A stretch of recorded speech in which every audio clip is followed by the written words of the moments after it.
Halo teman-teman, kali ini kita membahas mengenai materi gelombang elektromagnetik serta praktikumnya. Nah, sebelum kita masuk pada praktikum atau materinya, terlebih dahulu saya memperkenalkan diri.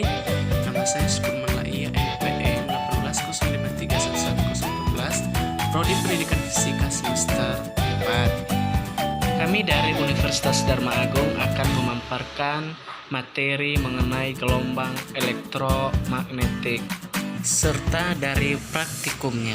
Pertama kita masuk pada materinya. Gelombang elektromagnetik adalah gelombang yang memancar tanpa media rambat yang membawa muatan energi listrik dan magnet atau elektromagnetik. Tidak seperti gelombang pada umumnya yang membutuhkan media rambat.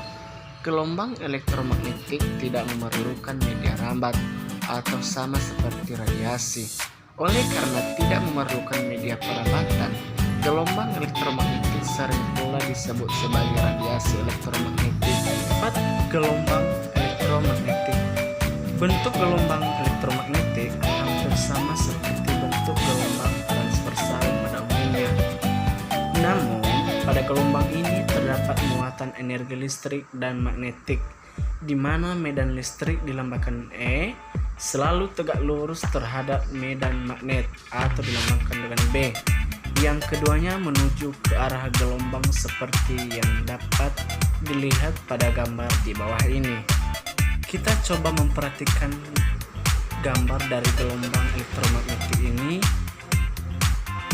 di mana pada gambar di atas ada bentuk dari seperti gelombang transversal, di mana gelombang transversal itu juga merupakan atau salah satu gelombang yang memiliki suatu arah yang tidak membutuhkan media rambat atau tempat untuk merambat. Nah, beda dengan gelombang pada umumnya, di mana pada gelombang pada umumnya itu seperti gelombang bunyi, gelombang cahaya. Nah, pada gelombang itu harus adanya memerlukan tempat perambatan atau tempat medium untuk bisa merambat. Nah, sedangkan gelombang ini tidak memiliki tempat perambatan dan hanya memiliki arah saja. Nah, pada gelombang ini juga memiliki salah satu gelombang di mana pada gelombangnya itu ada satu puncak dan satu lembah. Nah, pada satu puncak dan satu lembah disebut sebagai satu gelombang. Itu sama halnya di mana gelombang ini sama dengan gelombang transversal hanya pada umumnya. Dapat disimpulkan sifat gelombang elektromagnetik sebagai berikut, di mana tidak memerlukan media rambat. Kedua, termasuk gelombang transversal dan memiliki sifat yang sama seperti gelombang transversal. Ketiga, tidak membawa massa, namun membawa energi. 4. Energi yang dibawa sebanding dengan besar frekuensi gelombang. 5. Medan listrik atau dinamakan dengan E selalu tegak lurus terhadap medan magnet atau dan sefase. 6. Memiliki momentum. 7. Dibagi menjadi beberapa jenis tergantung frekuensinya atau panjang gelombangnya. Nah, dari kesimpulan di atas, kita udah tahu bahwa gelombang elektromagnetik ini sebagian besar sama dengan gelombang dari transversal. Nah, beda dengan gelombang-gelombang pada umumnya, di mana kita udah tahu dan memahami pada gelombang elektromagnetik ini hanya memiliki energi dan tidak membawa massa dan tidak memerlukan suatu media rambat atau tempat perambatan di mana dia bisa bergelombang.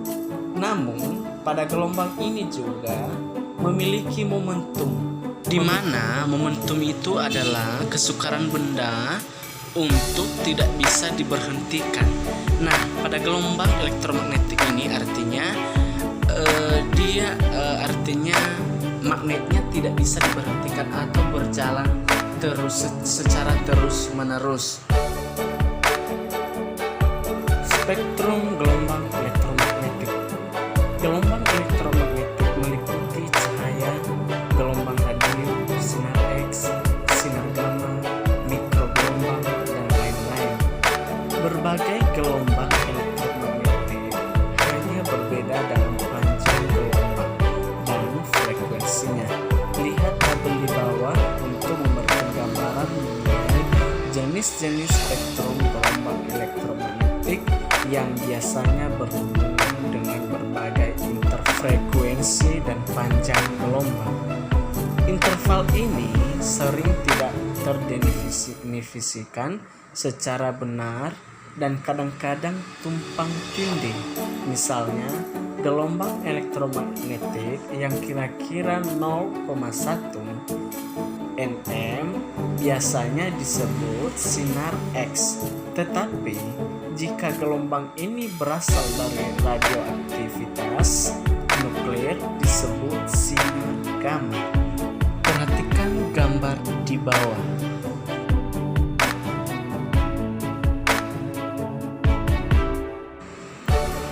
Di mana ada frekuensi panjang gelombang sinar gamma, sinar X, ultraviolet, cahaya tampak, inframerah, gelombang mikro, dan gelombang radio.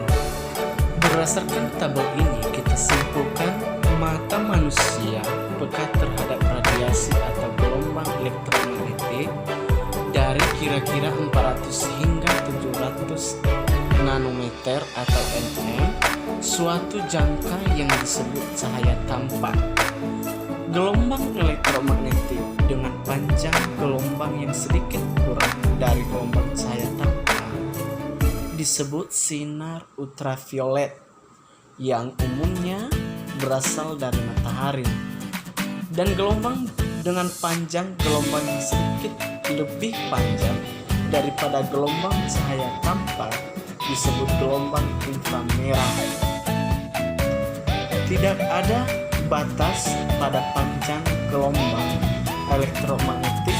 Dengan kata lain, semua panjang gelombang atau frekuensi secara teoritis manfaat gelombang elektromagnetik. Perbedaan pada panjang gelombang berbagai jenis gelombang elektromagnetik sangat penting. Seperti kita ketahui, perilaku gelombang sangat bergantung pada ukuran relatif panjang gelombang.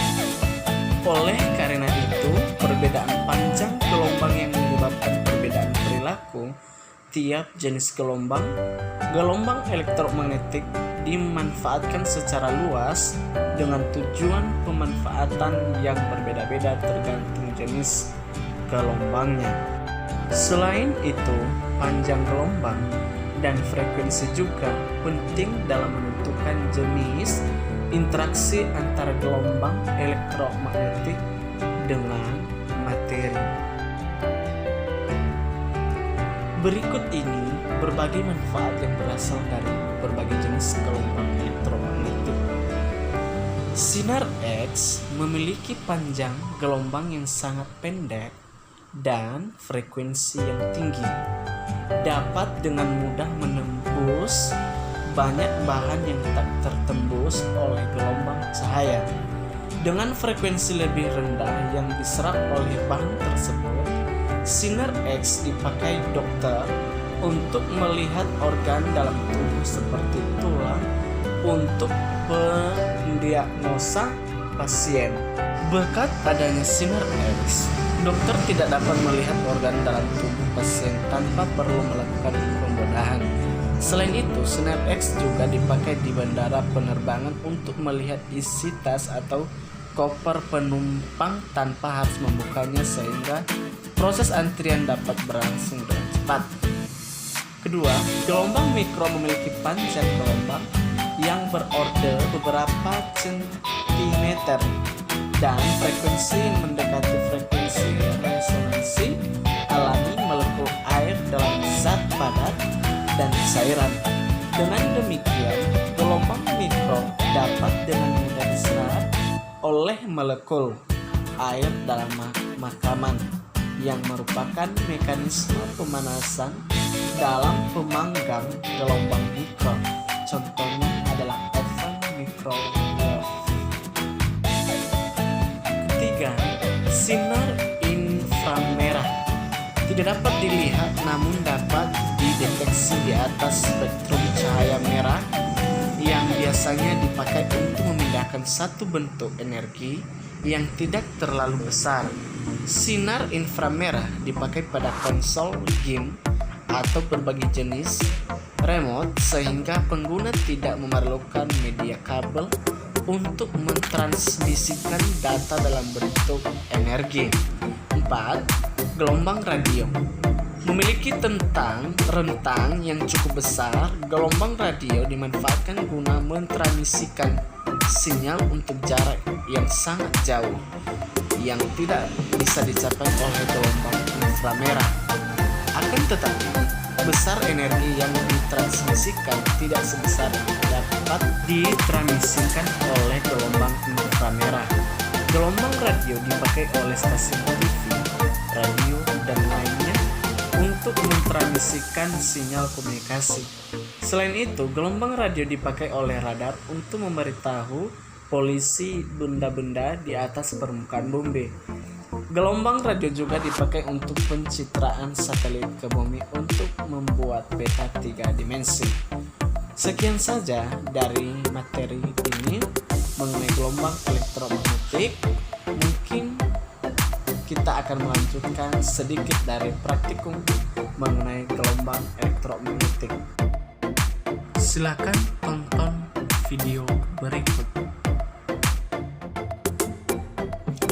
Baik, sebelum kita mulaikan praktikum, terlebih dahulu kita akan menyiapkan bahan. 1. Baterai. 2. Kawat tembaga. 3. Paku. 4. Gunting. 5. Lakban. Dan yang terakhir adalah paku payung. Baik, sekarang kita akan melakukan praktikum berikut. Pertama, kita buat lilitan pada paku dengan kawat tembaga ini. Semakin banyak lilitan pada paku, maka semakin bagus magnet. Itu tergantung pada banyaknya lilitan kawat pada paku tersebut. Semakin rapat lilitannya, maka semakin bagus juga hasilnya.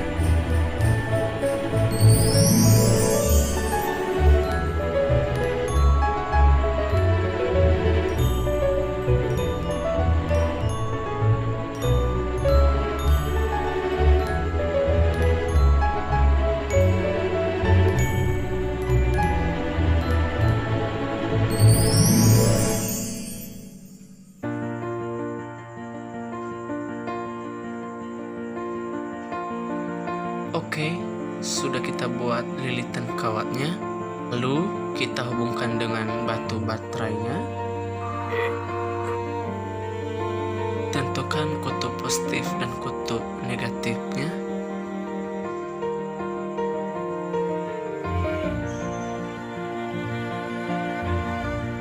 Nah, agar lebih kuat, ikat dengan pakai lakban tersebut agar kekuatan dari kawat tersebut akan semakin kuat dan semakin bagus hasilnya.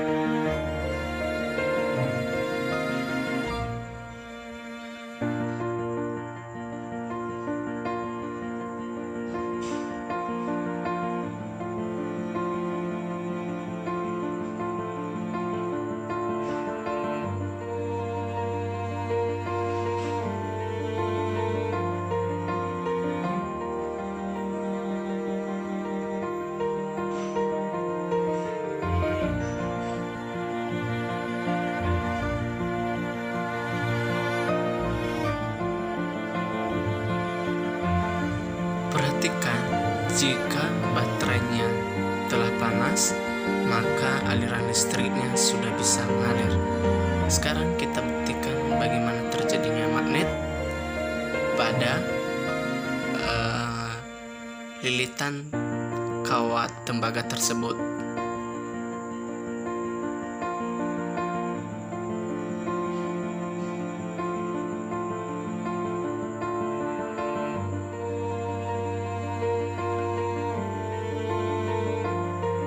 Oke, sekian saja dan dari praktikum gelombang dari elektromagnetik.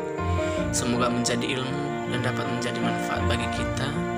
Dan jika ada kesalahan mohon dimaklumi. Sekian dan terima kasih.